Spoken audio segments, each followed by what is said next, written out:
Bienvenue dans cette nouvelle vidéo de Lexical Info. La politique africaine de la France taclée par le Wall Street Journal.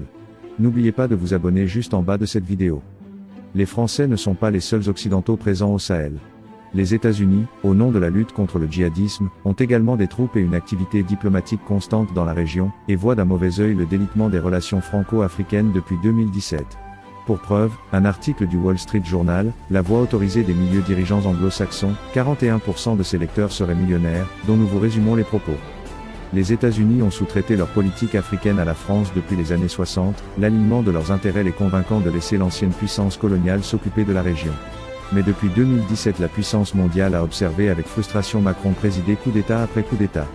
Des diplomates états-uniens s'étaient d'ailleurs précipités à Paris en 2020, après le putsch au Mali qui a renversé le président pro-français Ibrahim Boubacar Keïta, pour voir qui pourrait le remplacer. Mais au grand dam de Washington, aucun des choix avancés par Paris n'a fini par prendre le pouvoir, une junte hostile finissant à la tête du pays. La première préoccupation américaine dans la région est militaire.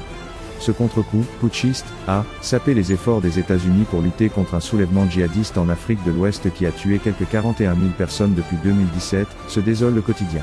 Washington a dépensé des centaines de millions de dollars pour armer et entraîner les armées locales pour combattre les insurgés, au cours de la dernière décennie. Aujourd'hui, ces mêmes commandants forgent des liens de sécurité avec la Russie et, dans le cas du Mali, ont embauché des mercenaires du groupe Wagner, liés au Kremlin. Et puis les coups d'État se multiplient au Sahel contre les amis de la France, le renversement d'IBK au Mali, puis encore le Mali pour un deuxième coup d'État, puis le Burkina Faso qui enchaîne, puis enfin le régime nigérien, le plus grand allié des États-Unis dans la région, où ils avaient stationné le plus de troupes, est renversé. Ce dernier putsch a forcé les Américains à réduire de près de moitié leur nombre de troupes présentes, de 1100 à 650, ainsi que leur activité liée aux drones depuis la base d'Agadez. Les Américains seraient donc en train de négocier pour stationner des drones au Ghana, en Côte d'Ivoire et au Bénin pour tenter d'endiguer la propagation des djihadistes. Car la crainte originelle est toujours là, que l'Afrique de l'Ouest devienne un havre depuis lequel les groupes terroristes islamistes pourraient attaquer l'Occident.